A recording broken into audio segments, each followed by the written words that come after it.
pozdravljeni. Veste, kako sem vesel, da so ljudje še danes navdušeni nad zmaji. Odkar imamo na Ljubljanskem gradu razstavo Zmaj vseh zmajev, opazujem obiskovalce, kako radovedno vstopajo v svet zmajev. Ja, in ravno zato sem se odločil, da vse navdušence povabim na nekaj novega.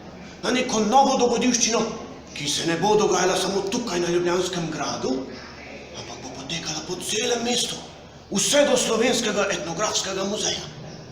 In veste kaj? Jaz temu pravim kar zmajsko mesto. Namreč Ljubljana in Ljubljanski grad imata skupaj kar nekaj zmajskih zgodb. A vam zaupam kakšna? Torej, na tem gradu so našli antični zapis o bogu zdravilstva Asklepiju.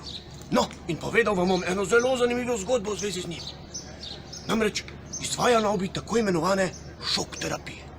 A veste, kaj to pomeni? Ne, to je bilo zelo grozno.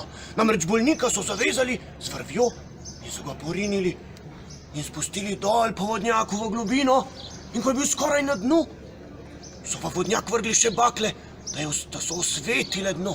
In veste, kaj se je pokazalo? Da je tam polno kač. In bolnik se je menda zaradi tega šoka kar naenkrat ozdravil. Ampak pisni veri tega ne potrjujejo. Jaz sem pa tudi malo premlad, da bi vam kaj več o tem povedal.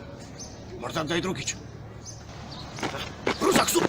Aja, pa še ena zgodba, da vam bom povedal, ko sem bil majhen. Profesor, pojdiva že, no. No, vedno me priganja tale pustolovka.